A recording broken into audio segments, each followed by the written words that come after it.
Frio. Essa foi a primeira coisa que Clara sentiu todas as manhãs durante 10 anos. O frio penetrante e impiedoso do porão que mordia seus ossos e a deixava tremendo sob um cobertor fino que cheirava a mofo. Mas naquela manhã de dezembro, o frio era diferente. Não era a umidade do porão.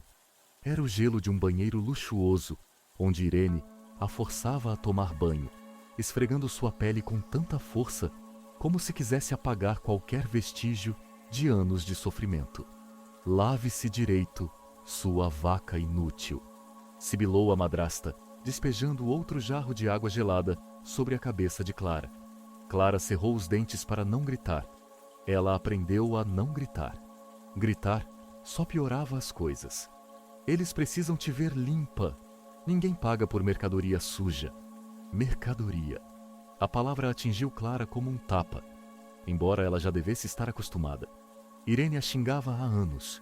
Inútil, monstro, fardo. E agora, produto. Clara não entendia tudo o que estava acontecendo. 3 dias atrás, seu pai e Irene começaram a agir de forma estranha, nervosos, mas com um tipo doentio de excitação. Estevão bebia ainda mais do que o habitual.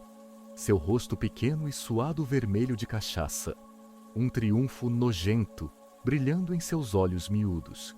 Irene fazia ligações aos sussurros, usando palavras que Clara não conseguia compreender totalmente. Leilão, contrato, Angra, 300 mil. Ontem, Irene foi ao porão com um vestido cinza novo. Longo, simples, sem enfeites. Vista isso, ordenou, e não se atreva a sujar. Vamos viajar amanhã. Viajar. Clara não saía daquela casa há 10 anos, sem contar as 3 vezes que o pai teve que levá-la ao pronto-socorro, porque a hemorragia era tão forte que até ele ficou com medo. Mas, nessas ocasiões, eles sempre a obrigavam a mentir. Caí da escada. Ela repetia para as enfermeiras, enquanto Estevão ficava atrás dela com aquele olhar ameaçador que dizia: se você contar a verdade, eu te mato quando chegarmos em casa. Agora, Irene a puxou para fora da banheira e jogou uma toalha nela. Seque-se. Você tem 5 minutos para se vestir. E cubra essas cicatrizes nojentas. Eles precisam te ver de frente, não de costas. Clara se vestiu com as mãos trêmulas.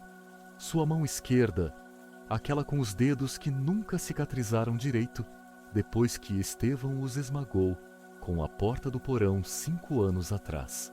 Movia-se com rigidez. Ela vestiu o vestido cinza. O tecido era áspero, desconfortável, mas estava limpo. Isso era uma mudança. Ela se olhou no velho espelho rachado do banheiro. Viu uma estranha. Seu longo cabelo loiro fora cortado na altura dos ombros por Irene na noite anterior. Porque você parece uma mendiga. E agora emoldurava seu rosto pálido. Seus olhos, outrora brilhantes e cheios de sonhos, eram agora cinzentos e vazios. A cicatriz na têmpora, uma lembrança de quando Estevão a atingiu com uma garrafa 7 anos atrás, estava parcialmente escondida pela franja. Vamos! Irene gritou do corredor. Clara saiu, encolhendo os ombros, treinada pelo instinto a se fazer o menor, o mais invisível possível. Estevão esperava na porta da frente, com um casaco sujo que cheirava a cigarro e álcool barato. Ele sorriu ao ver Clara. Aquele sorriso horrível e malicioso. Ora, veja só, nossa pequena Clara finalmente parece gente. Talvez a gente consiga até mais do que pensava. Calhe a boca e ande! Rosnou Irene, agarrando o braço de Clara com tanta força que as unhas cravaram na pele. Temos 4 horas de estrada. Entraram no velho Fiat de Mendo de Estevão. Clara foi empurrada para o banco de trás, entre caixas de lixo e garrafas vazias. Ninguém falou com ela durante todo o caminho até o litoral. Estevão dirigia, resmungando baixinho, enquanto Irene fumava cigarro atrás de cigarro, jogando as bitucas pela janela, deixando o ar gelado entrar. Clara tentava entender para onde a estavam levando. tentava reunir seus pensamentos, mas sua mente estava tão cansada, tão exausta por anos de isolamento e violência, que ela não conseguia pensar com clareza. Talvez fosse um hospício. Irene a ameaçara com isso por anos. Se tentar fugir de novo, vamos te trancar no manicômio. Vamos dizer que você é louca e ninguém vai acreditar em você. Ninguém acreditou nela quando tentou fugir aos 18 anos. A polícia a devolveu para Estevão. Naquela noite, ela passou 3 dias amarrada no porão, sem água, enquanto Estevão descia a cada poucas horas para garantir que ela aprendesse a lição. Ela aprendeu. Aprendeu que não havia fuga, que o mundo lá fora não acreditava em gente como ela, que ela estava sozinha. O carro parou. Clara levantou a cabeça e viu uma mansão enorme pela janela, branca, moderna, com janelas de vidro imensas e um jardim cheio de esculturas caras. Angra dos Reis. Aquilo não era um hospital. Era algo pior. Saiam, disse Estevão, desligando o motor. E você, Clara? Nem um pio, entendeu? Nem uma palavra. Ou você volta para o porão e fica lá para sempre. Irene abriu a porta e puxou Clara para fora. As pernas de Ismuta, Clara vacilaram. Ela não andava normalmente há semanas, passando a maior parte do tempo no espaço confinado do porão. O ar frio do mar atingiu seu rosto. Ela podia ouvir as ondas quebrando ali perto. Entraram na mansão por uma entrada lateral. O corredor era luxuoso. Piso de mármore, arandelas douradas nas paredes, quadros enormes. Clara nunca tinha visto nada tão rico. Estevão e Irene caminharam na frente, guiando-a para o fundo do prédio, até chegarem a uma escada larga que levava para baixo, para um porão. O coração de Clara bateu mais rápido. O porão de novo. Sempre o porão. Mas quando desceram, ela viu que não era um porão comum. Era um salão grandioso, elegante, com painéis de madeira escura nas paredes, iluminação suave e fileiras de cadeiras dispostas diante de um pequeno palco. No palco estavam 10 mulheres, jovens, aterrorizadas, vestidas com vestidos simples, exatamente como Clara. Esperem aqui, disse um homem de terno, apontando para um lugar vazio no palco. Estevão empurrou Clara naquela direção. Vá, e lembre-se, silêncio. Clara subiu no palco e ficou entre 2 outras mulheres. Uma delas, morena, mal tinha 25 anos, sussurrou. O que está acontecendo? Por que estão nos mantendo aqui? Mas um segurança, um homem alto de preto, aproximou-se imediatamente e deu um tapa nela com a mão aberta. Silêncio. Clara congelou. Ela conhecia aquela sensação. Conhecia as regras. Não fale, não olhe. Apenas sobreviva. As portas no fundo do salão se abriram e os homens começaram a entrar. Homens ricos, em ternos caros, com relógios nos pulsos que custavam mais do que a casa inteira de Estevão. Eles se sentaram nas cadeiras, conversando baixinho, bebendo uísque em copos servidos por garçons. Senhores, bem-vindos ao leilão exclusivo desta noite, disse uma voz pelos alto-falantes. O anfitrião, um homem em um terno elegante e estiloso, entrou no palco. Esta noite, temos 10 ofertas excepcionais para os senhores, jovens, saudáveis, prontas para trabalho doméstico ou outros serviços. Cada uma dessas mulheres assinou um contrato de 5 anos. Tudo legal, senhores. Tudo discreto. Legal. Clara não tinha assinado contrato nenhum. Mas é claro, Estevão e Irene falsificaram sua assinatura. Eles sempre faziam isso. A primeira mulher foi chamada para a frente do palco. Número 1. Catarina, 23 anos, ensino médio completo, saudável. O lance começou em R$30.000. Em 2 minutos, o preço subiu para 90.000. Vendida. Clara assistiu, enquanto uma a uma as mulheres eram vendidas. Algumas choravam, outras ficavam imóveis, como ela, aterrorizadas demais para se mexer. Finalmente, chegou a sua vez. Número 8. Clara, 28 anos. O anfitrião hesitou, olhando suas notas. Ensino médio, experiência em tarefas domésticas. Lance inicial, R$ 80.000. Silêncio. Clara ficou de cabeça baixa, olhando para os pés. Sentia os olhares dos homens sobre ela, avaliando, pesando, rejeitando. 60.000! Alguém gritou do fundo da sala, sem entusiasmo. 60.000, dou-lhe uma. O anfitrião começou. Ela é muito magra. Alguém gritou. Parece doente. O anfitrião olhou para Estevão e Irene, sentados na última fila. Estevão deu de ombros. Irene estreitou os olhos. Estamos baixando o preço para R$ 40.000, disse o anfitrião, claramente irritado. Silêncio. Clara sentiu algo dentro dela se quebrar. Mesmo ali, mesmo como mercadoria, ela não valia nada. E então ela ouviu uma voz, grave, calma, mas com algo afiado no tom. 100.000. Todos olharam na direção da voz. Clara olhou também, por reflexo, apesar do medo.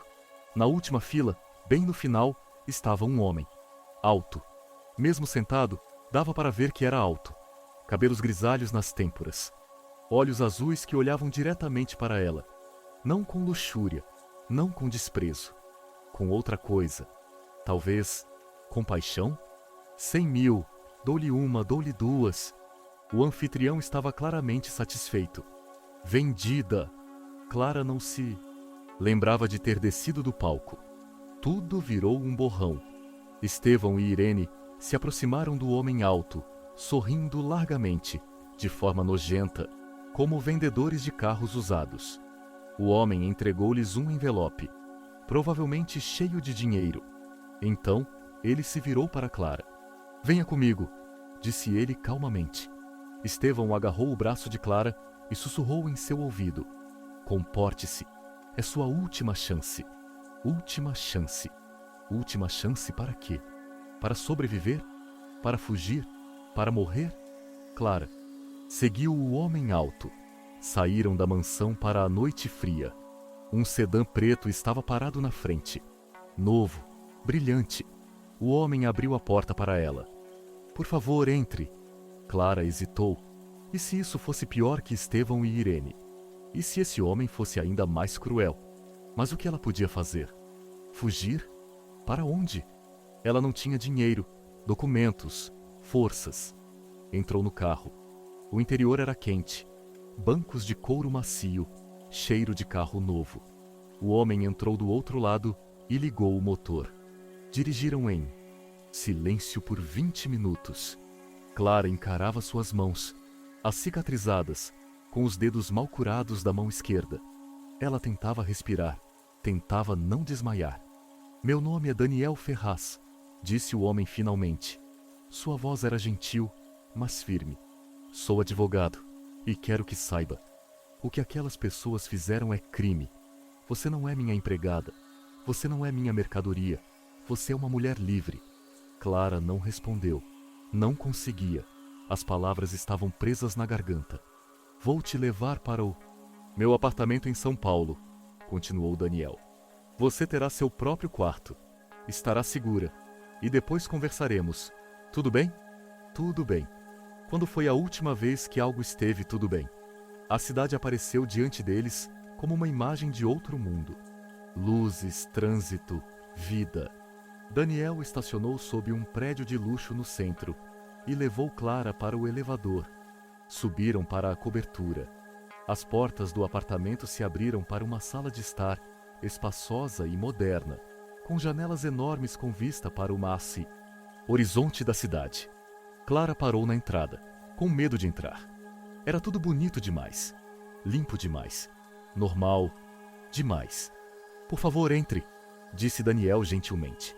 Esta é sua casa agora. Casa. Ela não tinha uma casa há 20 anos.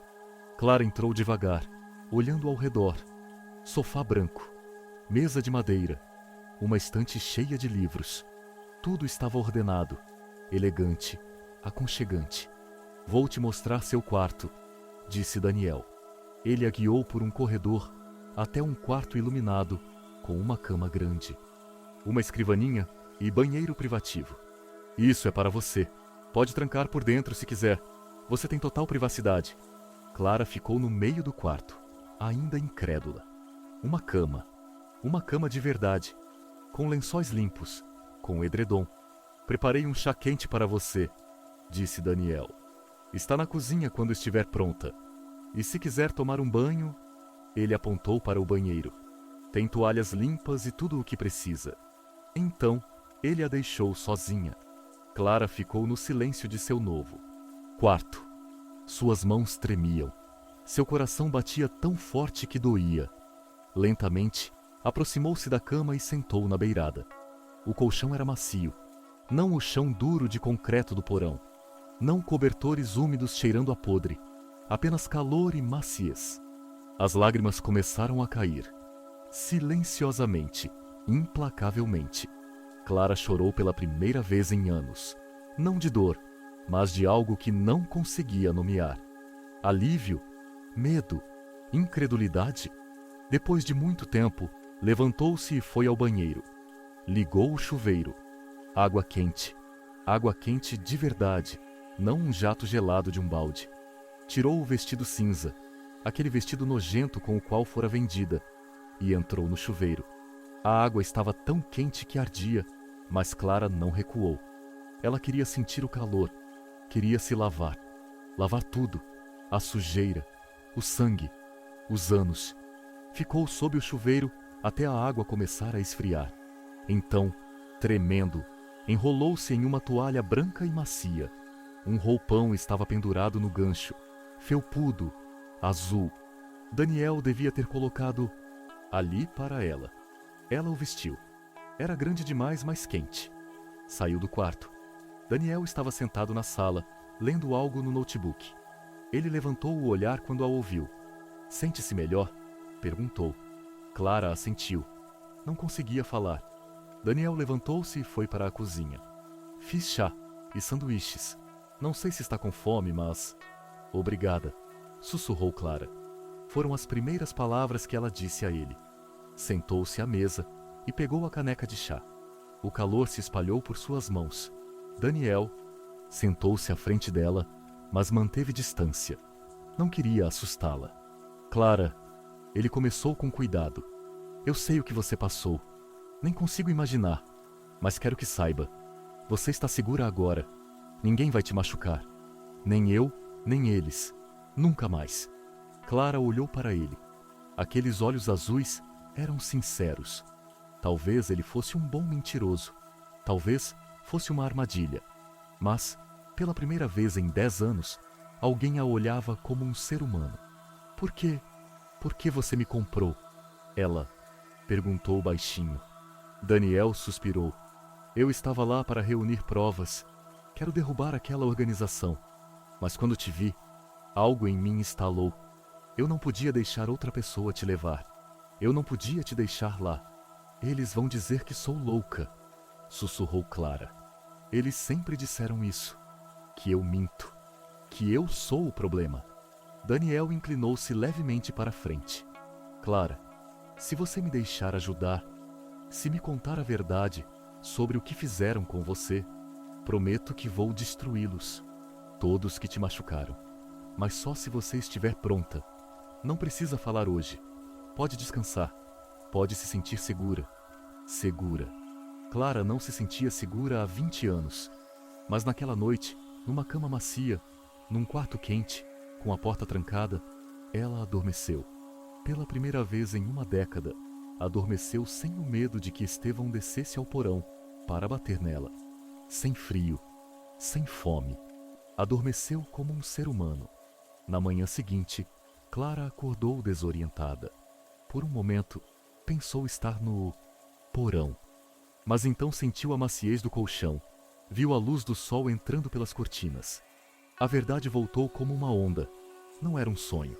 Levantou-se devagar e saiu do quarto. Daniel já estava na cozinha, preparando o café da manhã. Bom dia, disse ele, sorrindo levemente. Dormiu bem? Clara assentiu. Sim, obrigada. Tenho panquecas, Ovos mexidos, frutas, pode comer o que quiser. Clara sentou-se à mesa. Comida, comida de verdade. Não cascas de pão e vegetais podres que Estevão e Irene jogavam no porão. Ela comeu devagar, com cuidado, como se tivesse medo de que aquilo desaparecesse. Daniel a observava em silêncio, o rosto sério.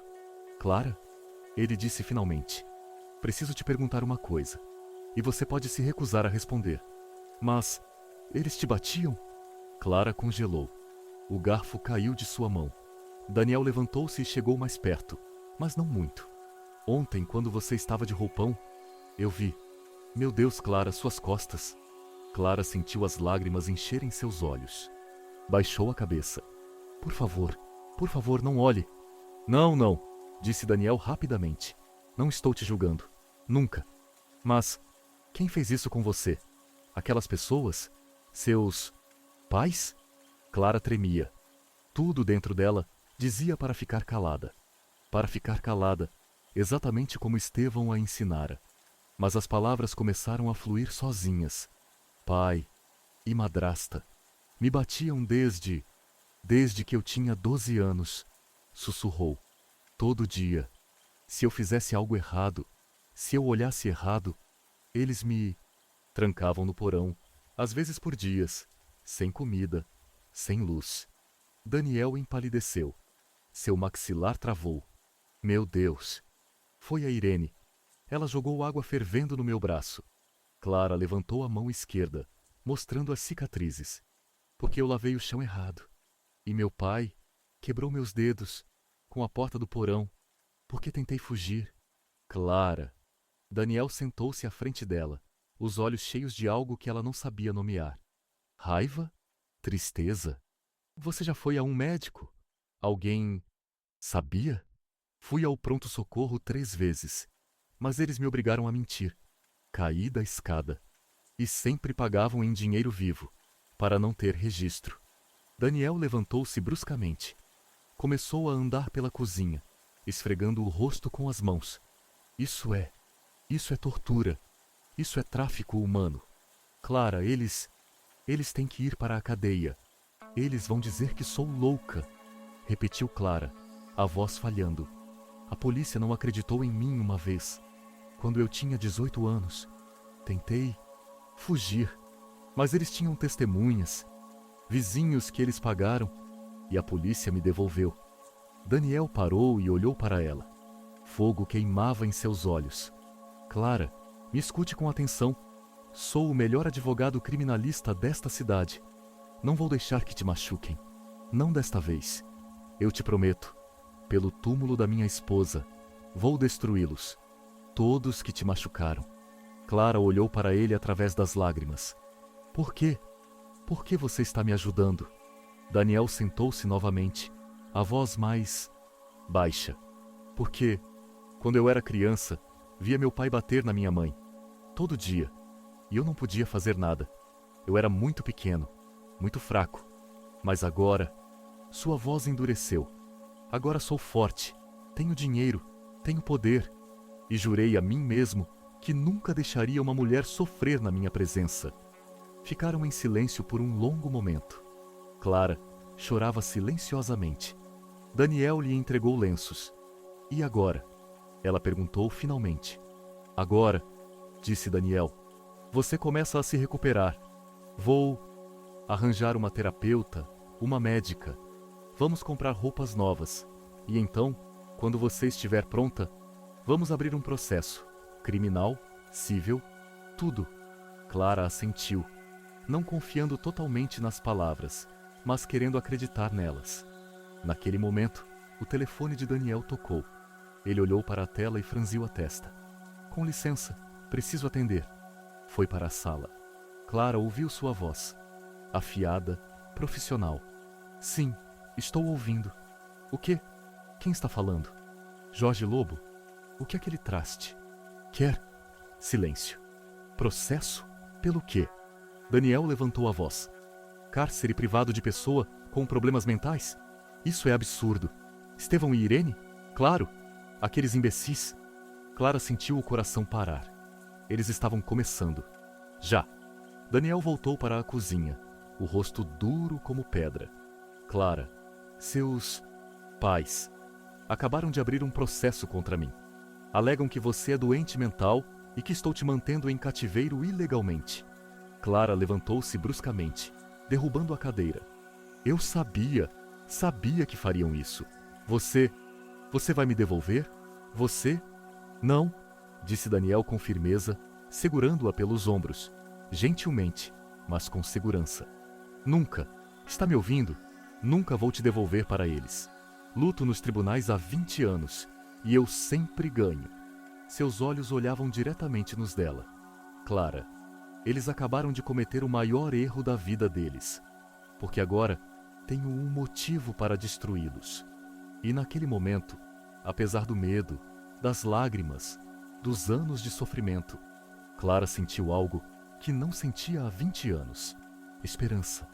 Uma semana. Apenas uma semana havia se passado desde o leilão, mas para Clara parecia uma eternidade. 7 dias acordando todas as manhãs em uma cama limpa, em um quarto quente, sem medo. 7 dias comendo refeições de verdade, não sobras, não comida podre, mas frutas frescas, sopas quentes, pão direto da padaria. Daniel cozinhava para ela diariamente, às vezes com a ajuda de uma cozinheira que vinha 3 vezes por semana. Uma senhora mais velha e gentil, chamada Dona Sofia, que nunca perguntava sobre as cicatrizes de Clara, mas sempre deixava uma porção extra de sobremesa para a menina que precisa recuperar as forças. Mas, apesar desses 7 dias de paz, Clara ainda tinha medo. Tinha medo de qualquer barulho alto. Quando Daniel batia uma porta, seu coração disparava.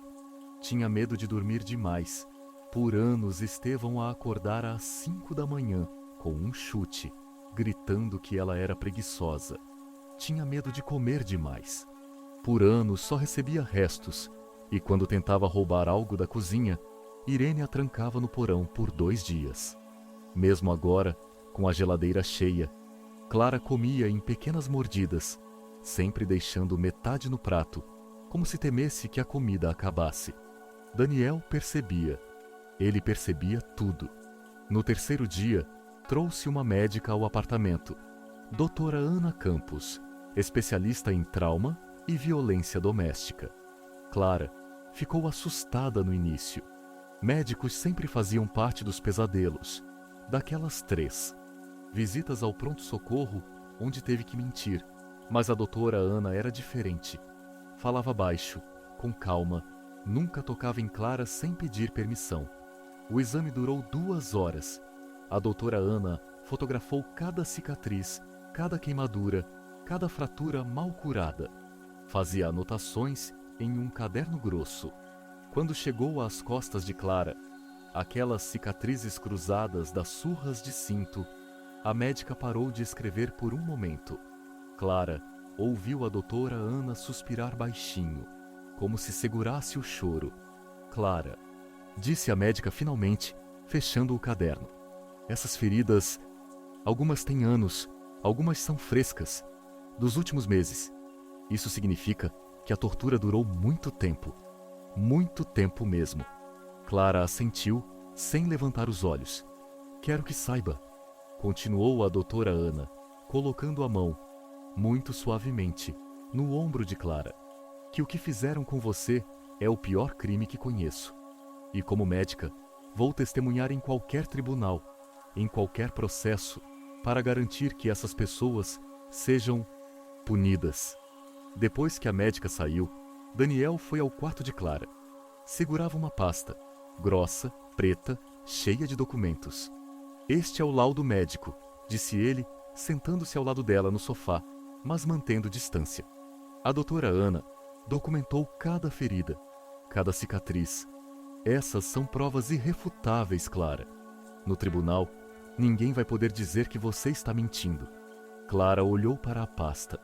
Tão grossa, tanta dor contida em papel. Mas eles têm advogado, sussurrou. Eu ouvi você no telefone. Aquele Jorge Lobo? Daniel sorriu friamente. Jorge Lobo é um vigarista de terceira categoria que defende os piores criminosos porque nenhum cliente decente o contrataria. Já conheço a tática dele. Vai tentar te pintar como doente mental, não confiável. Mas ele tem um problema. Qual? Perguntou Clara. Eu sou melhor, disse Daniel simplesmente. Muito melhor. Naquela noite, pela primeira vez, Clara não chorou antes de dormir. Em vez disso, ficou deitada na cama olhando para o teto, pensando no que Daniel disse. Eu sou melhor. Aquelas 3 palavras soaram como uma promessa, como um juramento. No dia seguinte, Daniel contratou um investigador particular, Wagner, um ex-agente federal, agora o melhor investigador do país. Wagner veio ao apartamento, um homem alto, careca, de jaqueta de couro, com uma maleta cheia de equipamentos. Apertou a mão de Daniel, depois virou-se para Clara.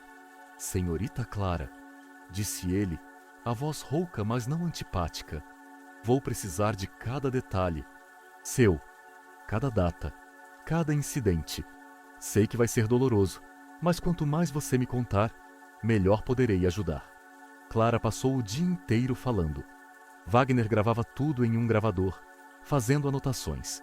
Perguntava detalhes.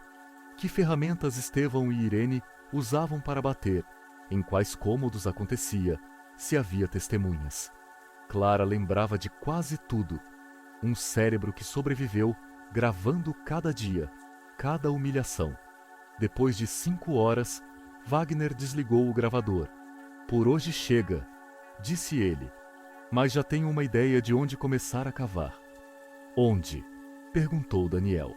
A morte da mãe da Clara, respondeu Wagner. A senhorita Clara mencionou que a mãe morreu de repente. Ataque cardíaco, mas não houve autópsia. Estevão arranjou a cremação em 3 dias. Isso é suspeito. Muito suspeito. Clara congelou. Você acha que eles... Ainda não sei, interrompeu Wagner, mas pretendo descobrir. Os dias seguintes trouxeram uma avalanche de informações. Wagner trabalhava rápido, impiedosamente. Encontrou Dona Helena, vizinha de Estevão e Irene, uma senhora idosa que morava 3 casas adiante. Dona Helena concordou em encontrar Wagner em um café, longe de casa.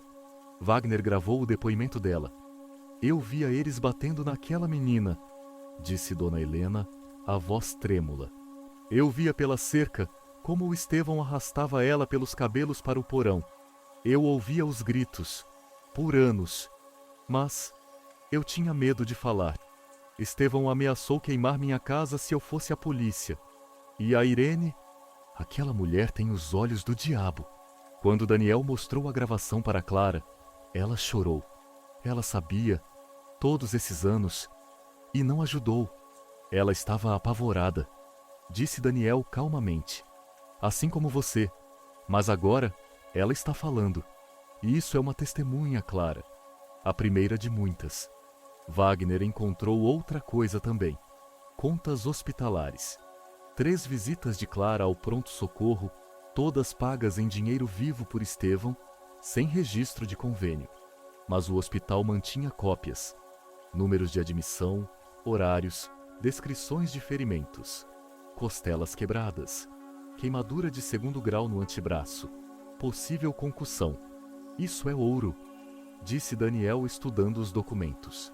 Cada uma dessas visitas prova a violência, e o fato de pagarem em dinheiro e evitarem documentação prova a consciência do crime.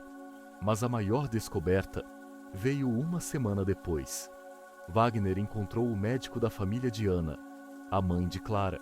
Dr. Marcos, já aposentado, concordou em se encontrar.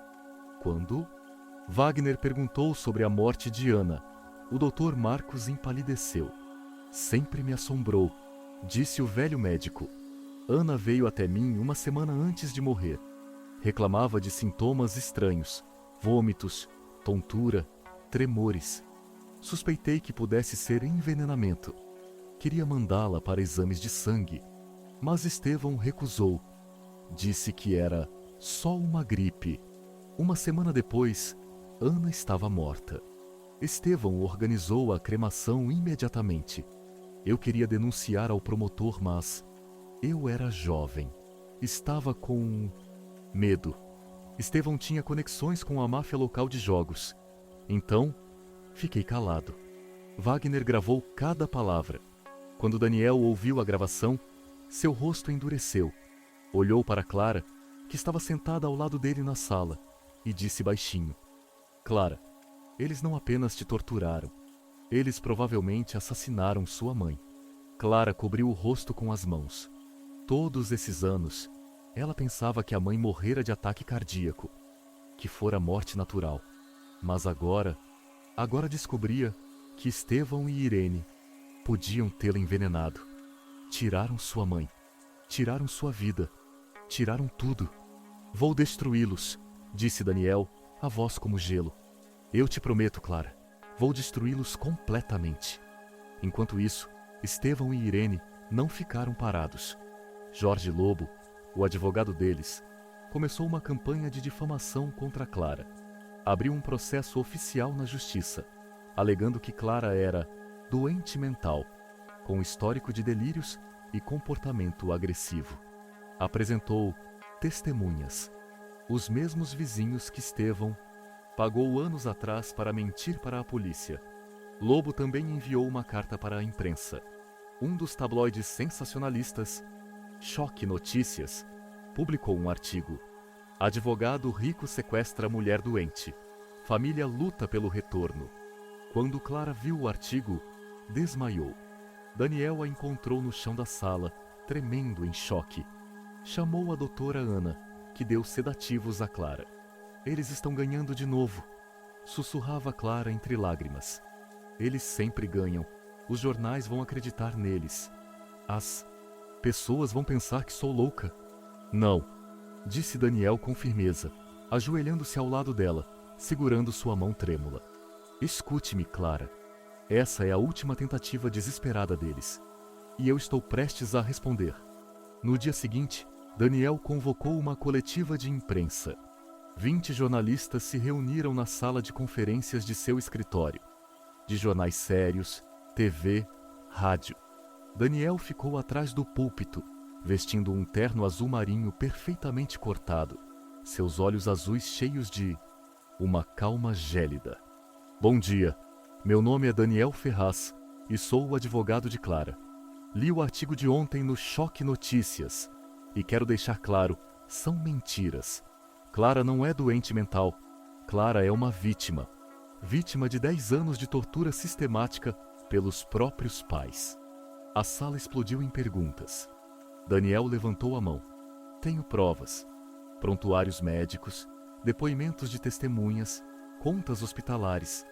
Hoje estou entregando cópias desses materiais ao Ministério Público, abrindo um processo criminal oficial contra Estevão e Irene, por sequestro, tortura, tráfico humano e suspeita de homicídio. Homicídio. A palavra pairou no ar como uma bomba. Homicídio! Gritou um dos jornalistas. De quem? Ana, mãe de Clara, que morreu de forma suspeita há 20 anos, sem autópsia, em circunstâncias que sugerem envenenamento. Temos o depoimento do médico dela na época. No dia seguinte, todos os jornais falavam de Clara. Mas desta vez, em sua defesa, vítima de década de tortura luta por justiça. Advogado revela provas chocantes de violência doméstica. Pais envenenaram esposa e torturaram filha. Estevão e Irene foram convocados para interrogatório na delegacia. Wagner descobriu, através de seus contatos na polícia, que ambos desmoronaram durante o interrogatório. Estevão tentou culpar Irene. Irene tentou culpar Estevão. O advogado deles, Lobo, tentou salvar algo, mas era tarde demais. O promotor pediu a prisão preventiva. Daniel deu a notícia a Clara à noite, enquanto estavam sentados na sala tomando chá. Clara ouviu em silêncio, os olhos cheios de lágrimas, não de tristeza, mas de incredulidade. Eles estão na cadeia? Sussurrou. Presos preventivamente, confirmou Daniel. Não podem chegar perto de você. Não podem te machucar. Nunca mais. Clara desabou. Chorou alto, sem vergonha, pela primeira vez, permitindo-se sentir toda a emoção. Daniel sentou-se ao lado dela no sofá e a abraçou, com cautela, pedindo permissão com o olhar. Clara encostou a cabeça no ombro dele, chorando em seu paletó. Obrigada, sussurrava entre soluços. Obrigada. Ninguém nunca me defendeu. Daniel acariciou o cabelo dela, gentilmente, como um pai acariciando uma filha. Você merece, disse ele suavemente. Merece segurança, felicidade, vida. Aquela noite foi um ponto de virada. Pela primeira vez em semanas, Clara dormiu sem pesadelos. E quando acordou de manhã, viu que Daniel deixara um bilhete em sua porta. O café está na cozinha. Você é livre, Clara. Verdadeiramente livre. Mas liberdade não é apenas a ausência de prisão. É também reconstrução. Nas semanas seguintes, Clara começou terapia com uma psicóloga, Doutora Maria, especialista em estresse pós-traumático. As sessões eram difíceis. Clara tinha que falar sobre cada incidente, cada humilhação, cada surra. Teve que aprender a nomear o que aconteceu. Não acidentes, não castigos, tortura, violência, cativeiro. A doutora Maria também lhe ensinou algo novo, que não era culpa dela, que ela não era um problema, um fardo, inútil, que ela era uma vítima. Clara, disse a doutora Maria durante uma sessão, por todos esses anos, Estevão e Irene programaram você para acreditar que você não é nada, que merece dor. Mas isso é mentira. Você era uma menina inteligente e sensível que tinha sonhos. E você ainda é essa pessoa. Sonhos. Clara quase esquecera que um dia teve sonhos. Queria estudar medicina. Queria ajudar pessoas. Queria viver. Certa noite, sentada com Daniel no terraço do apartamento, olhando as luzes da cidade, Clara disse baixinho: quero terminar a escola. Quero ir para a faculdade. Daniel olhou para ela sorrindo. Você pode. Vamos te matricular em um cursinho. Vamos encontrar os melhores professores. E depois, medicina, se é isso que você quer. Mas custa caro. Clara começou. Daniel a interrompeu, colocando a mão sobre a dela. Clara, eu tenho dinheiro, muito dinheiro. E não há nada que me daria mais alegria do que te ver num jaleco, branco, salvando vidas. É o seu sonho. Hora de realizá-lo. Clara olhou para ele, para aquele homem alto e forte que a tirou do inferno, e sentiu algo novo. Não apenas gratidão, não apenas respeito. Algo mais quente, algo mais profundo. Amor? Não ousava nomear isso. Ainda não. Estava quebrada demais, assustada demais. Mas talvez, um dia, Daniel também sentia algo. Clara via em seus olhos quando ele olhava para ela. Não era luxúria. Não, nunca. Era algo mais puro. Cuidado, proteção. Talvez também amor. Mas ambos ficaram em silêncio. Ambos sabiam que o tempo tinha que curar as feridas antes que qualquer coisa pudesse acontecer. Enquanto isso, o processo judicial ganhava força. A promotoria, liderada pelo promotor Paulo Guedes, um homem distinto e mais velho, conhecido pela severidade com abusadores, acusou oficialmente Estevão e Irene de sequestro e cárcere privado, tortura, tráfico de pessoas, formação de quadrilha, suspeita de homicídio de Ana. Total. Penas possíveis. De 25 anos a prisão perpétua ou pena máxima permitida por lei. Jorge Lobo, advogado de Estevão e Irene, tentou revidar.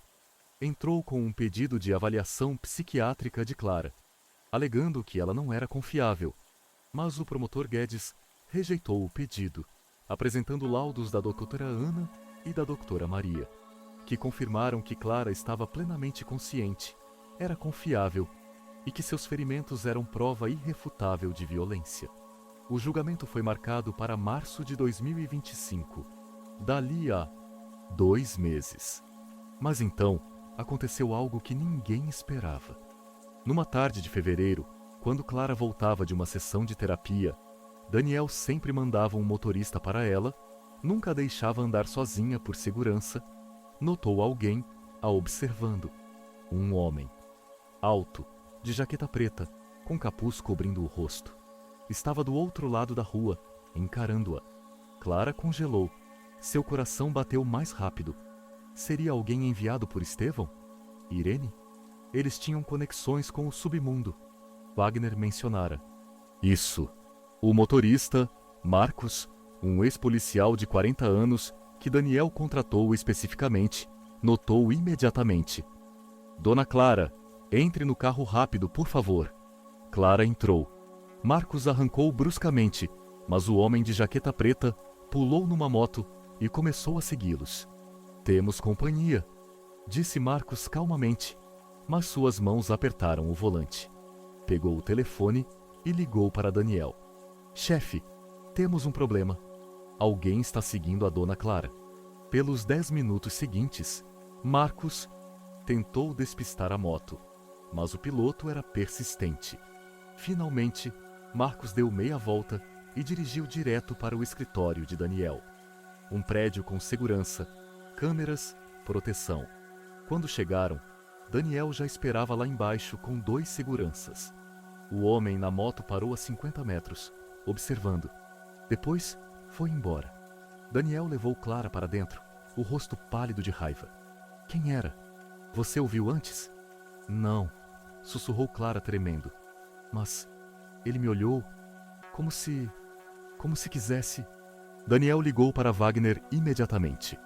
O detetive chegou em meia hora, com notebook e equipamento de rastreamento. Vou te mostrar uma coisa, disse Wagner, abrindo o laptop. Uma foto apareceu na tela, tirada pelas câmeras da cidade. O homem na moto, rosto parcialmente visível. Reconhece ele? Perguntou Wagner. Clara encarou a foto e então congelou.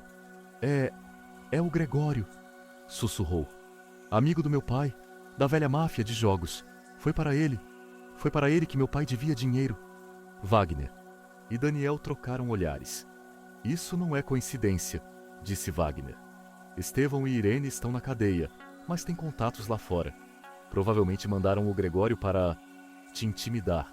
Ou pior. Clara empalideceu. Daniel sentou ao lado dela, pegando suas mãos. Clara, me escute. Não vou deixar nada acontecer com você. A partir deste momento, você terá proteção 24 horas. Não sairá do apartamento sozinha. Não irá a lugar nenhum sem segurança. Entendeu? Clara assentiu. Mas o medo voltou. Aquele medo antigo e familiar que ela pensava ter desaparecido. Naquela noite, Clara não conseguiu dormir. Ficou deitada na cama olhando para o teto, ouvindo cada som, cada estalo, cada sussurro. Às 3 da manhã, levantou-se e foi para a sala. Daniel estava lá, sentado no sofá com o notebook, trabalhando. Quando viu Clara, fechou o notebook imediatamente. Não consegue dormir? Perguntou baixinho. Clara assentiu. Estou com medo, sussurrou. Medo de que ele venha. Aqui. Daniel levantou-se e foi até ela. Clara, temos o melhor sistema de segurança da cidade. As portas são blindadas, janelas à prova de balas. Segurança lá embaixo 24 horas. Ninguém entra aqui. Mas e se... Clara começou a chorar. E se eles ganharem? E se o tribunal acreditar neles? E se eu voltar para o porão? Daniel a abraçou, forte, com segurança. Nunca, disse ele, a voz como um juramento. Você nunca mais vai voltar para o porão. Nunca mais vai voltar para eles. Terão que passar por cima do meu cadáver. Clara encostou a cabeça no peito dele, ouvindo as batidas do coração. Forte, seguro, protetor. Daniel, sussurrou, usando o primeiro nome dele sem o doutor pela primeira vez. Por quê? Por que você me ajuda tanto? Daniel acariciou o cabelo dela. Ficou em silêncio por um longo momento. E então disse baixinho. Porque quando eu vi você naquele leilão, Vi algo nos seus olhos que eu conhecia. Vi minha mãe. Ela também apanhava, por anos, do meu pai. E eu não pude salvá-la. Eu era muito jovem. Mas você eu podia salvar. E não consigo parar de pensar que talvez tenha sido Deus quem me mandou lá. Talvez tenha sido um sinal de que eu posso consertar alguma coisa. Clara levantou a cabeça e olhou para ele. Havia lágrimas naqueles olhos azuis. Você não é apenas minha cliente, Clara, disse Daniel suavemente. Você é alguém importante para mim. Muito importante. Seus rostos estavam próximos.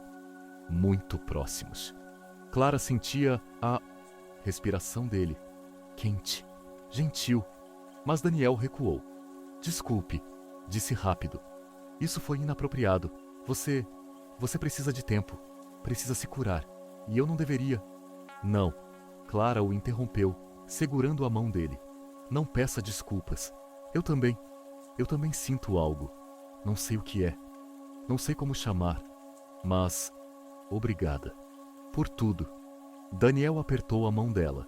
Quando eu ganhar esse julgamento, disse ele sorrindo levemente. Quando Estevão e Irene estiverem na cadeia para sempre, então conversaremos sobre o futuro, sobre o que pode haver entre nós. Tudo bem? Clara assentiu, sorrindo também, pela primeira vez em semanas. Mas a felicidade durou pouco. Na manhã seguinte, Wagner ligou para Daniel com notícias que mudaram tudo. Daniel, disse o detetive, a voz tensa. Precisamos conversar, imediatamente. É sobre Estevão e Irene. Aconteceu uma coisa. Daniel colocou no viva-voz para Clara ouvir. O que houve? Perguntou. Estevão e Irene saíram da cadeia. Silêncio. O quê? Gritou Daniel. Como isso é possível? O advogado deles, o Lobo, entrou com um habeas corpus, argumentando que são idosos, doentes e não representam ameaça. E o juiz, provavelmente subornado, aceitou. Saíram ontem à noite. Clara sentiu o mundo girar. Eles estão livres, sussurrou. Só temporariamente, disse Wagner. O julgamento ainda vai acontecer, mas até lá, estão soltos. Daniel fechou os olhos, tentando manter a calma. Onde eles estão agora? Não sei, admitiu. Wagner. Sumiram. Não estão em casa. Não atendem telefones. Mas Daniel, se mandaram o Gregório atrás da Clara, significa que ainda querem destruí-la, completou Daniel. E então, o telefone de Daniel tocou. Número desconhecido. Daniel atendeu, colocando no viva-voz. Alô? Disse ele. A voz do outro lado estava bêbada, rouca, familiar. Uma voz que Clara conhecia bem demais. Daniel Ferraz é? Disse Estevão, as palavras arrastadas. Acha que ganhou? Acha que roubou minha filha e vai sair impune? Daniel travou o maxilar. Estevão, você está bêbado. Desligue e volte para o seu advogado. Não! Gritou Estevão. Me escute. A Clara é minha. Minha. Eu a alimentei por 28 anos. E se acha que vai levar meu dinheiro, minha indenização, minha casa? Você está enganado. Não é seu dinheiro, disse Daniel gelado. É indenização para a Clara, por tudo que você fez com ela. Estevão riu. Uma risada nojenta, de bêbado. Você vai ver quem ganha no tribunal, advogadozinho. Tenho testemunhas, tenho documentos e, acima de tudo, tenho a Clara. Porque ela sabe que se contar a verdade no tribunal, se ousar falar contra mim, eu a encontro. Não importa onde se esconda, eu a encontro. E dessa vez, eu tranco ela no porão para sempre. Clara gritou. Não conseguiu se segurar. Gritou até a garganta doer. Daniel desligou e a abraçou, mas Clara estava histérica. Eles vêm me pegar. Eles vêm. Eles... Não, disse Daniel segurando-a forte. Não vem, eu prometo. Não vou. Deixar. Mas ambos sabiam que aquilo era guerra. E a batalha mais crítica estava prestes a começar. Março chegou com chuva. Chuva fria e impiedosa, que batucava nas janelas do apartamento de Daniel, como se o próprio céu chorasse pelo que estava prestes a acontecer. Clara estava na janela da sala, olhando para o céu cinza sobre São Paulo, sentindo o coração bater cada vez mais rápido. Era segunda-feira, 11 de março de 2025, o dia que ela temia e desejava ao mesmo tempo. Dia do julgamento. Em 3 horas, ela estaria no Tribunal de Justiça, Sala 3, de frente para as pessoas que destruíram sua vida, de frente para Estevão e Irene, e teria que dizer a verdade, em voz alta, diante dos juízes, diante do mundo.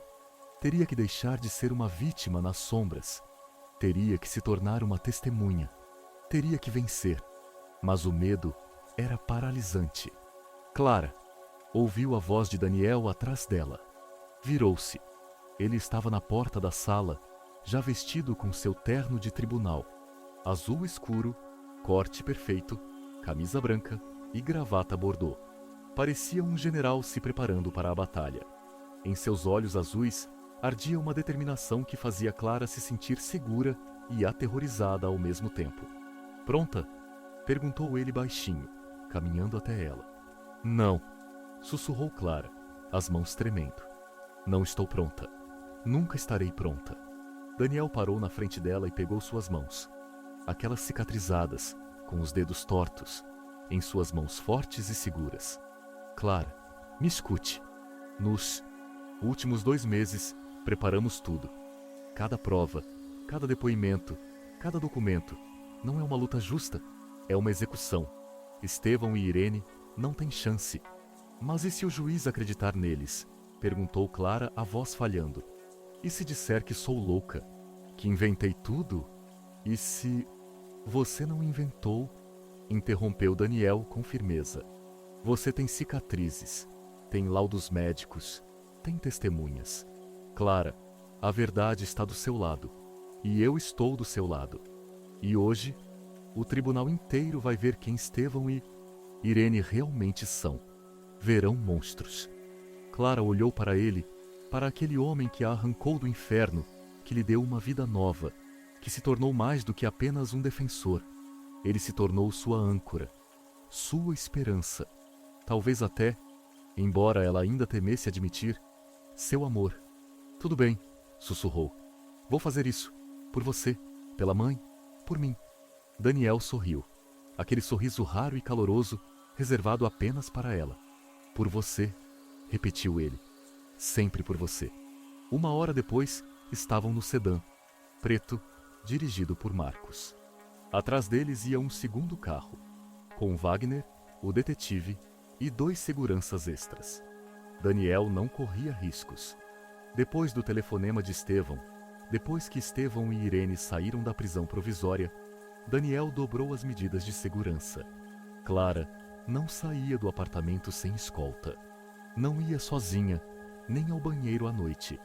Sempre deixava a porta entreaberta, com medo do escuro, com medo de que Estevão, de alguma forma, a arrombasse, a sequestrasse, a trancasse no porão de Dio. Novo. O pesadelo não tinha acabado, só mudara de forma. Quando chegaram ao tribunal, viram a multidão. Jornalistas, dezenas deles, com câmeras, microfones, blocos de notas. A história de Clara virara sensação. Jornais escreviam sobre ela há semanas. Vítima de década de tortura, luta por justiça. Advogado rico vencerá o sistema. Julgamento que vai abalar o país. Marcos parou o carro na entrada lateral, longe das câmeras. Daniel saiu primeiro, depois ajudou Clara. Ela vestia um vestido azul marinho simples, comprado por Daniel 1 semana antes, com mangas longas para cobrir as cicatrizes. O cabelo estava preso num coque simples, sem maquiagem. Daniel insistiu. "O tribunal precisa ver a verdadeira você, não uma máscara. A verdade." Entraram no prédio pela segurança. Os corredores do tribunal eram frios, estéreis, com tetos altos e eco em cada passo. Clara sentia o coração martelar. Cada respiração era um esforço. "Daniel", sussurrou, parando. Não consigo respirar." Daniel virou-se imediatamente, colocando as mãos nos ombros dela.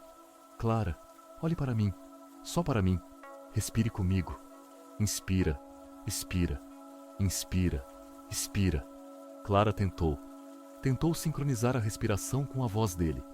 Devagar, muito devagar, o pânico começou a recuar. Melhor? Perguntou Daniel. Clara assentiu, embora ainda tremesse. Ótimo. Agora vamos, juntos. Chegaram à sala 3. As portas maciças de carvalho estavam fechadas. Na frente delas estava o promotor Paulo. Guedes, apertou a mão de Daniel. Tudo pronto, disse o promotor. Temos sala cheia, mídia, público, o país inteiro vai assistir. Daniel assentiu. E eles? Estevão e Irene já estão lá dentro, com o lobo, parecem nervosos. Ótimo, disse Daniel friamente. Devem ter medo. As portas se abriram. O tribunal era enorme. Tetos altos, fileiras de bancos cheios de gente. Jornalistas, observadores, ativistas contra a violência doméstica. Na frente, atrás de uma mesa de madeira maciça, sentavam os juízes. O juiz-presidente André Reis, um homem mais velho de cabelos grisalhos e rosto severo, e 2 auxiliares. E do lado esquerdo, na mesa dos réus, estavam eles, Estevão e Irene. Clara os viu e congelou. Por 2 meses não vira o rosto deles. Mas agora, lá estavam. Estevão num terno barato e amassado, o rosto pequeno e suado vermelho, olhos de rato evitando contato. E Irene, num vestido preto, cabelo puxado num coque apertado, os olhos frios e estreitos encarando Clara, diretamente com um ódio tão intenso que Clara sentiu dor física. Ao lado deles estava Jorge Lobo, um homem baixo, calvo, de óculos, com uma pasta cheia de documentos, parecendo nervoso. Daniel levou Clara para a mesa da acusação. Sentaram-se ao lado do promotor Guedes. Clara tentava não olhar para Estevão e Irene, mas sentia o peso do olhar deles. Sentia a presença deles, como se o ar na sala tivesse engrossado. Todos de pé, disse o oficial de justiça. Todos levantaram. Os juízes tomaram seus lugares. Tribunal de Justiça, Sala 3, caso número 4683-2025. O povo contra Estevão e Irene por sequestro, tortura, tráfico de pessoas e suspeita de homicídio, anunciou o juiz-presidente Reis. Sua voz era profunda, autoritária. Os réus entendem as acusações? Lobo levantou-se. Sim, excelência. Os réus entendem as acusações e se declaram inocentes. Inocentes. Claro. Clara cerrou os punhos. Claro que mentiriam até o fim. Muito bem, disse o juiz Reis. Promotor Guedes, pode começar. O promotor levantou-se, abrindo sua pasta. Era um homem alto, magro, com voz segura e calma. Excelência, senhores jurados, hoje vou apresentar a vocês uma história que vai abalar suas consciências. A história de Clara, uma mulher que por 10 anos foi aprisionada, torturada e vendida como mercadoria pelos próprios pais. A sala silenciou. Cada palavra do promotor era como um martelo batendo no silêncio.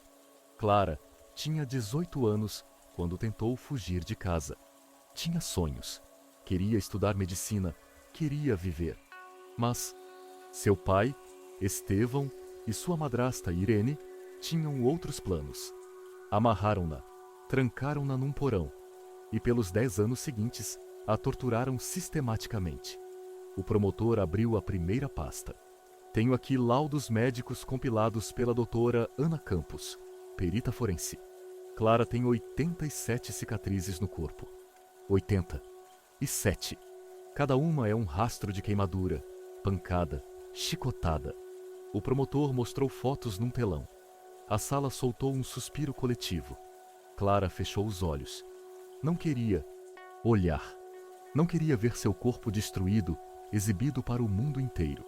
Observem, continuou o promotor, apontando para a tela. Estas cicatrizes nas costas da vítima são marcas de chicotadas. Elas se cruzam. Algumas têm 20 centímetros de comprimento. Isso não foram acidentes. Isso foi violência, sistemática, planejada. Estevão tentou dizer algo, mas Lobo agarrou seu braço, silenciando-o.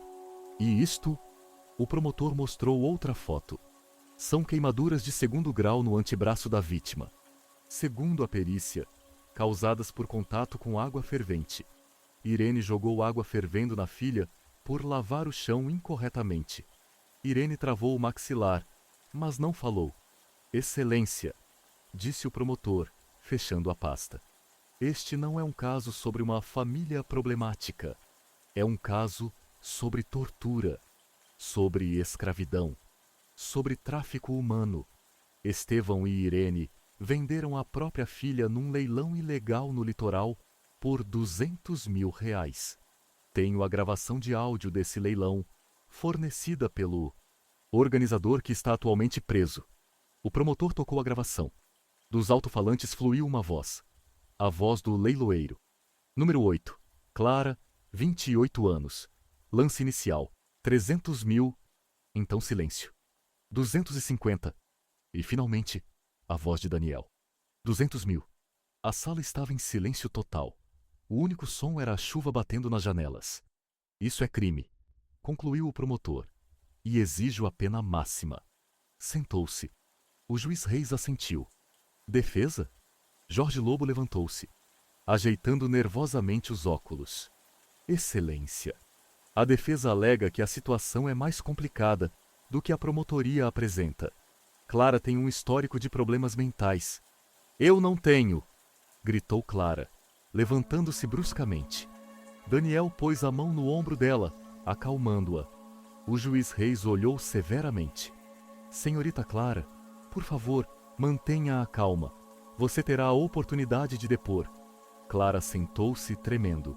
Daniel sussurrou no ouvido dela. Calma, ele está tentando te provocar. Não dê essa satisfação a ele. Lobo continuou. Clara, como adolescente era difícil, agressiva. Tentou fugir de casa aos 18 anos. Meus clientes, Estevão e Irene, tiveram que buscar ajuda psiquiátrica. Isso é mentira, gritou Daniel levantando-se. Excelência, isso é manipulação. Clara tentou fugir porque apanhava, e Estevão e Irene subornaram testemunhas para pintá-la como doente mental. O juiz Reis bateu o martelo. Ordem! Doutor Ferraz, por favor, sente-se. Terá sua vez. Daniel sentou-se, mas seus olhos ardiam de raiva. Lobo terminou sua defesa. Fraca, cheia de furos, mas tentou. Alegou que Estevão e Irene fizeram o que podiam por Clara, que o leilão foi um erro, que só queriam pagar dívidas. Cada palavra era tão absurda que metade da sala balançava a cabeça em descrença. A defesa encerra, disse Lobo sentando-se. Muito bem, disse o juiz Reis. Agora ouviremos as testemunhas. Promotor Guedes? Chamo Clara, disse o promotor. Aquele era o momento. O momento que Clara esperara e temera por 2 meses. Levantou-se. As pernas tremiam. Daniel apertou a mão dela, um gesto final de apoio, e soltou. Clara caminhou até o banco das testemunhas. Cada passo era um esforço. Passou pela mesa dos réus. Estevão olhava para o chão. Irene olhava diretamente para ela, com ódio, com desprezo, como se quisesse dizer: você não vai ter coragem. Você não tem coragem. Mas Clara tinha. Tinha porque Daniel lhe dera força. Tinha porque a mãe, sua verdadeira mãe, Ana, observava do céu. Tinha porque merecia justiça. Sentou-se na cadeira das testemunhas. O oficial estendeu a Bíblia. Jura dizer a verdade e nada mais que a verdade? Juro, disse Clara, a voz baixa, mas clara. O promotor Guedes aproximou-se. Clara, por favor, conte ao tribunal. O que aconteceu quando você tinha 18 anos? Clara respirou fundo e então começou a falar. Quando eu tinha 18 anos, passei em medicina. Era meu sonho. Queria ser médica. Queria ajudar pessoas. Mas meu pai e minha madrasta queimaram meus documentos. Disseram que eu era burra demais para a faculdade, que eu devia servir a família. Sua voz tremia, mas continuou falando. Tentei fugir, fui à polícia, implorei por ajuda, mas eles pagaram vizinhos para mentir. Disseram à polícia que eu era louca, e a polícia me devolveu. O que aconteceu quando voltou para casa? Perguntou o promotor. Clara fechou os olhos. Meu pai me amarrou no porão. Me deixou lá por 3 dias, sem água, sem comida, sem luz. Eu pedia desculpas, eu implorava, mas ele só ria. Algumas pessoas na sala choravam. Uma jornalista na primeira fila cobriu a boca com a mão. E pelos 10 anos seguintes, continuou o promotor, pelos 10 anos seguintes, fui prisioneira deles. Dormia no porão, comia restos, limpava, cozinhava, lavava, e se fizesse algo errado, eles me batiam. Com que frequência batiam em você? Clara abriu os olhos, olhando direto para Estevão. Os olhos de rato dele finalmente olharam para ela, cheios de medo. Diariamente, disse Clara. Todo, santo, dia. A sala explodiu em sussurros. O juiz Reis bateu o martelo. Silêncio. O promotor mostrou fotos. Clara, pode descrever como estas cicatrizes foram feitas? Clara olhou para o telão. Viu suas costas cobertas de cicatrizes. Isso é meu pai. Ele me batia com um cinto, quando eu era malcriada, quando derrubava a água, quando não me curvava rápido o suficiente. Por tudo. E isto? O promotor mostrou as queimaduras no antebraço. Isso é a Irene. Ela jogou água fervendo em mim, porque lavei o chão errado. Clara olhou para Irene. Lembra, Irene? Eu gritei, implorei, e você só riu. Irene cerrou os punhos, mas permaneceu em silêncio. Clara, disse o promotor baixinho. Eles algum dia te amaram? Algum dia te trataram como filha? Clara começou a chorar. Não, nunca. Eu era para eles mercadoria, um fardo, algo para ser usado e vendido. O silêncio na sala era ensurdecedor. Obrigado, disse o promotor, sem mais perguntas. Agora era a vez de Lobo. O advogado de Estevão e Irene levantou-se, mexendo nervosamente nas anotações. Aproximou-se de Clara. Senhorita Clara, começou. É verdade que, quando adolescente, você tinha um temperamento explosivo? Clara olhou para ele. Eu tinha o direito de ter medo. Tinha o direito de tentar fugir. Mas a polícia te devolveu aos pais, continuou Lobo. Isso não significa que a polícia não encontrou provas de violência. Isso significa, intrometeu-se. Daniel, levantando-se, que Estevão e Irene subornaram testemunhas. Excelência, tenho provas. O juiz Reis assentiu. Doutor Ferraz, por favor, apresente a prova. Daniel caminhou até a mesa, tirando um documento. Este é o depoimento do Sr. Henrique, uma das testemunhas que depôs contra Clara 18 anos atrás. O Sr. Henrique, atualmente no leito de morte no hospital, confessou ao detetive Wagner que Estevão lhe pagou R$ 10.000 para mentir. Aqui está a declaração, assinada e reconhecida em cartório. A sala explodiu. Lobo empalideceu. Estevão pulou da cadeira. É mentira, é falso. O juiz bateu o martelo. Senhor Estevão, sente-se. Daniel continuou implacável. Excelência, isso não é tudo. Também tenho extratos bancários de Estevão mostrando um saque de R$ 10.000 em dinheiro vivo exatamente um dia antes do depoimento do Sr. Henrique. Coincidência? Acho que não. Lobo tentou dizer algo, mas as palavras travaram na garganta. A defesa tem mais perguntas para... E testemunha? Perguntou o juiz Reis, olhando severamente para Lobo. Não, excelência, gaguejou Lobo. Nesse caso, a testemunha está dispensada. Clara voltou para o seu lugar. Estava exausta, mas sentia algo novo também. Alívio. Falou a verdade. O mundo inteiro ouviu. Pelas 2 horas seguintes, o promotor chamou mais testemunhas.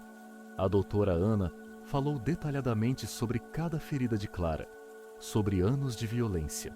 O detetive Wagner apresentou provas, gravações, documentos, recibos.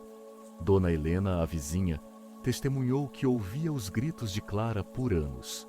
O Dr. Marcos, médico aposentado da mãe de Clara, contou sobre os sintomas suspeitos de Ana antes da morte. Cada testemunha era um prego no caixão de Estevão e Irene. E então, o clímax. "Chamo Estevão", disse o promotor. Estevão levantou-se, o rosto pequeno e suado vermelho. Caminhou até o banco das testemunhas com passo vacilante. Estava claro que tinha bebido. Mesmo agora, no tribunal, cheirava a cachaça. "Senhor." "Estevão", começou o promotor, "o senhor admite bater na sua filha?" "Não", disse Estevão, mas a voz era fraca. "Não?" O promotor ergueu uma sobrancelha. "Então como explica essas cicatrizes no corpo dela?" Ela se machucava", gaguejou Estevão. "Ela era louca. Automutilação." "Automutilação?" O promotor interrompeu. "O senhor quer dizer que uma mulher de 27 anos se chicoteava nas costas? O senhor ouve o quão absurdo isso soa?" Estevão ficou em silêncio, suando. "Ou talvez possa explicar isto?" O promotor mostrou a gravação de áudio do leilão. A voz do anfitrião. "Clara, 28 anos. Lance inicial. 300 mil. O senhor vendeu sua filha", disse o promotor gelado. "Por dinheiro, como mercadoria, como escrava." "Não foi assim", gritou Estevão. Nós precisávamos de dinheiro, tínhamos dívidas." "Então o senhor admite?" Estevão percebeu o que disse. Empalideceu. "Sem mais perguntas", disse o promotor, sorrindo friamente. A próxima foi Irene. A madrasta de Clara caminhou para o banco das testemunhas como uma rainha do gelo. Cabeça erguida, desprezo nos olhos. Mas quando sentou, nem ela conseguiu esconder o nervosismo. "Senhora Irene", começou o promotor, "a senhora jogou água fervendo na sua enteada?" "Foi um acidente", respondeu Irene friamente. "Um acidente?" O promotor mostrou a foto da queimadura. Esta queimadura cobre 20% do antebraço da vítima. Peritos dizem que foi causada por contato com água fervente por Nuai. Mínimo 15 segundos. Quanto tempo dura um acidente que leva 15 segundos? Irene travou o maxilar. "A senhora odiava a Clara, não odiava?" Continuou o promotor. "Odiava desde o primeiro dia que casou com Estevão. Via nela uma concorrente." "Isso é absurdo", rosnou Irene. "Sério?" O promotor puxou outro documento. "Tenho aqui o depoimento da sua irmã, que diz, cito, Irene sempre disse que Clara era um erro da natureza, que devia ter morrido junto com a mãe. É verdade?" Irene empalideceu. "Minha irmã mente?" "Sério? Ou talvez a senhora minta?" O promotor inclinou-se mais perto. "A senhora torturou essa menina por 10 anos. A senhora a trancou no porão. A senhora jogou água fervendo nela. A senhora organizou esse leilão.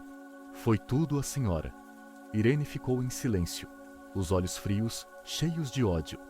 "Sem mais perguntas", encerrou o promotor. O juiz Reis olhou para o relógio. Eram 6 da tarde. "Sessão suspensa. Retomaremos amanhã às 9 da manhã com as alegações finais." Todos se levantaram. Clara sentia como se tivesse acabado de correr uma maratona. Saiu da sala com Daniel, que passou o braço ao redor dela, guiando-a pela multidão de jornalistas, gritando perguntas. "Senhorita Clara, sente que foi tratada com justiça? Acha que seu pai vai para a cadeia? É verdade que planeja se casar com o Dr. Ferraz?" Clara não respondeu nada. Daniel a levou para o carro onde Marcos já esperava. Entraram no Mercedes e partiram. No caminho para o apartamento, Clara chorou, mas desta vez não de medo, de alívio, de exaustão, de esperança. "Você foi muito bem", disse Daniel baixinho, segurando a mão dela. "Você foi incrível." Eles pareciam assustados", sussurrou Clara. "Porque estão", respondeu Daniel. "Sabem que perderam." Naquela noite, Clara não conseguiu dormir. Ficou deitada na cama, revivendo o dia. Cada palavra, cada olhar. Às 3 da manhã, levantou-se e foi para a sala. Daniel estava lá, como sempre. Trabalhava no notebook, preparando a alegação final. Sem sono? Perguntou ele, levantando o olhar. Não consigo, admitiu Clara, sentando-se ao lado dele no sofá. Estou pensando em amanhã, na sentença. Daniel fechou o notebook. Clara, quero te dizer uma coisa importante. Ela olhou para ele, o coração batendo mais rápido. Quando te vi pela primeira vez naquele leilão, disse Daniel, a voz baixa, mas segura. Algo dentro de mim quebrou. Não consegui parar de pensar em você. Nesses últimos 3 meses, observei você se reconstruir, recuperar a força. E eu me apaixonei por você. Clara congelou. Daniel, sei que é cedo demais, continuou ele rápido. Sei que você precisa de tempo. Sei que depois de tudo isso, não tenho certeza se você consegue amar alguém. Mas queria que soubesse. Você não é uma cliente para mim. Não é um projeto. Você é a mulher que eu amo. E quando esse julgamento acabar, quando você estiver pronta, gostaria que tentássemos. Juntos. Lágrimas escorreram pelo rosto de Clara. Olhou para aquele homem, seu salvador, seu defensor, seu amigo, e percebeu que sentia algo também. Não apenas gratidão, algo mais. Eu também te amo, sussurrou. Não sei quando aconteceu. Talvez no primeiro dia, quando me deu chá quente. Talvez quando segurou minha mão no tribunal. Mas eu te amo. E estou apavorada com esse sentimento. Porque todos que amei me machucaram. Daniel segurou o rosto dela nas mãos. Nunca vou te machucar. Eu juro. Por tudo que tenho. Nunca. E a beijou. Suavemente. Com cuidado. Como quem beija uma porcelana quebrada que precisa ser colada muito devagar. Clara respondeu ao beijo, as mãos apertando a camisa dele. Pela primeira vez na vida, sentia-se segura nos braços de um homem. Pela primeira vez, sentia amor sem dor. No dia seguinte, voltaram ao tribunal. A sala estava ainda mais cheia do que ontem. Todos queriam ouvir as alegações finais e a sentença. Primeiro foi a fala da defesa. Jorge Lobo levantou-se, tentando salvar o que podia. Argumentou que Estevão e Irene não são monstros, que amavam Clara à maneira deles, que a situação era complicada. Cada argumento era mais fraco que o anterior. Quando terminou, metade da sala não escondia a hostilidade. Depois, foi a vez do promotor Guedes. Excelência, senhores jurados, começou, ficando no centro da sala. Pelos últimos 2 dias, vocês ouviram uma história que deveria abalar cada um de nós. A história de uma mulher que foi roubada, não por um estranho, mas pelo próprio pai, que foi torturada, não por um inimigo, mas pela própria família, que foi vendida, não num mercado estrangeiro, mas por pessoas que deveriam protegê-la. O promotor fez uma pausa, olhando para Estevão e Irene. Estevão e Irene não são humanos, são monstros, e merecem a pena máxima. Silêncio.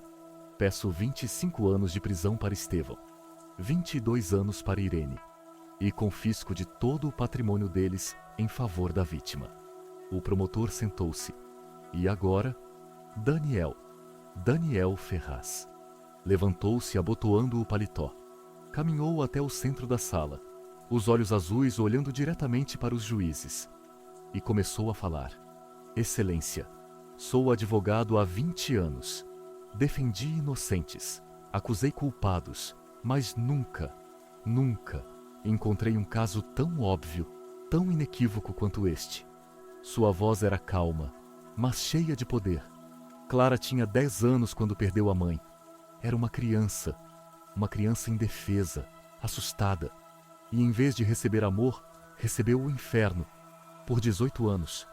Daniel deu um passo mais perto da mesa dos réus, olhando direto para Estevão.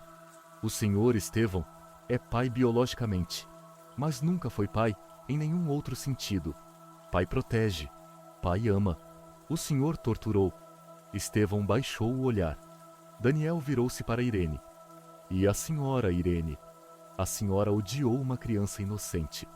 Odiou-a por existir, e por 20 anos a destruiu, física e mentalmente. Irene ficou em silêncio, mas as mãos tremiam. Daniel virou-se de volta para os juízes. Excelência, hoje temos a chance de enviar um sinal claro. Um sinal de que não toleramos violência, não toleramos tortura, não toleramos escravidão. E que cada vítima, não importa quanto tempo tenha sofrido, merece justiça. Fez uma pausa final. Peço a pena máxima e peço a transferência de todo o patrimônio de Estevão e Irene para Clara. É o mínimo que podemos fazer. Daniel sentou-se. A sala estava em silêncio. Até os jornalistas pararam de escrever. O juiz Reis assentiu. O tribunal fará um recesso para a deliberação. A sentença será anunciada em 2 horas. 2 horas. As 2 horas mais longas da vida de Clara. Esperaram numa pequena sala para testemunhas. Clara andava de um lado para o outro, incapaz de ficar parada. Daniel segurava a mão dela, tentando acalmá-la. Wagner trouxe café. O promotor Guedes estava no canto, revisando documentos. Às 6 da tarde, o oficial bateu na porta. O tribunal retorna. A sentença será anunciada. Voltaram para a sala. O coração de Clara batia tão forte que ela pensou que explodiria. Sentou-se ao lado de Daniel, apertando a mão dele com tanta força que os nós dos dedos ficaram brancos. Os juízes entraram. Todos se levantaram. Podem sentar, disse o juiz Reis. Seu rosto era severo, ilegível. No caso número 4 CSS 883-2025, o povo contra Estevão e Irene, começou o juiz. O tribunal tomou a seguinte decisão. O silêncio era insuportável. Após analisar todas as provas, depoimentos de testemunhas e perícias médicas, o tribunal declara os réus culpados de todas as acusações, sequestro, tortura, tráfico de pessoas e cumplicidade na morte de Ana. Estevão desabou. Irene travou o maxilar. Estevão, continuou o juiz, é condenado a 25 anos de prisão em regime fechado, sem possibilidade de liberdade condicional. Estevão gritou. Não! Isso não! Silêncio! O juiz bateu o martelo. Irene é condenada a 22 anos de prisão em regime fechado, sem possibilidade de liberdade condicional. Irene não gritou. Apenas olhou para frente. Os olhos, frios, vazios. Adicionalmente, disse o juiz, todo o patrimônio dos réus, a casa, economias, valor aproximado de R$800 mil, é transferido para Clara como indenização pelos danos causados. A sala explodiu. Jornalistas gritavam. Pessoas aplaudiam. Clara começou a chorar. Alto, sem vergonha, pela primeira vez na vida chorando de felicidade. Daniel a abraçou, apertando-a contra o peito. Você venceu, sussurrou. Você venceu, Clara. Nós vencemos, corrigiu ela entre lágrimas. Juntos. Estevão e Irene foram levados pela polícia algemados. Estevão gritava, xingava, culpava a todos. Irene caminhou em silêncio, virando-se apenas uma vez para lançar a Clara um último olhar cheio de ódio. Mas Clara não teve medo, não dessa vez, porque sabia, eles nunca mais a machucariam. Setembro trouxe dias dourados e sol quente. Clara estava no terraço do apartamento de Daniel, o apartamento deles agora, olhando para o horizonte da cidade. Na mão, segurava uma carta da Faculdade de Medicina. Prezada senhora Clara, temos o prazer de informar que foi aceita para o 1º ano de medicina. Aceita. Realizou seu sonho. Depois de 10 anos de inferno, estava estudando medicina. Lendo pela 100ª vez, ouviu a voz de Daniel atrás dela. Virou-se sorrindo. 101ª, admitiu. Daniel aproximou-se, abraçando-a por trás. Tenho orgulho de você, sussurrou, beijando o pescoço dela. Clara encostou-se nele, sentindo segurança e calor. No dedo dela, brilhava um anel, de diamante, valendo R$500 000. Daniel a pediu em casamento em agosto, no litoral, Desta vez, num hotel lindo, com vista para o pôr do sol, não para uma sala de leilão. O casamento estava planejado para a primavera. Como se sente antes do primeiro dia? Perguntou Daniel. Apavorada, admitiu Clara. Mas feliz, pela primeira vez na vida. Feliz. Estevão e Irene apodreciam na cadeia. Clara soube por Wagner que Estevão fora espancado por outros presos. Aqueles que descobriram o que ele fez com a filha não tiveram piedade. Irene foi isolada depois de tentar atacar uma guarda. Ambos tinham 20 anos para cumprir. A justiça era doce. E Clara? Clara vivia. Vivia de verdade. Estudava, amava, ria. Suas cicatrizes não desapareceram. Ainda estavam em seu corpo, em sua alma, mas ela não as escondia mais. Eram a prova de que sobreviveu, de que venceu. Eu te amo, disse ela baixinho, virando-se nos braços de Daniel. Eu também te amo, respondeu ele beijando-a. Desta vez, não com cautela, mas com certeza, com paixão. E em algum lugar lá no alto, Ana, a verdadeira mãe de Clara, sorria. Sua filha estava livre. Sua filha estava feliz. E essa era a verdadeira justiça, o verdadeiro amor, a verdadeira salvação.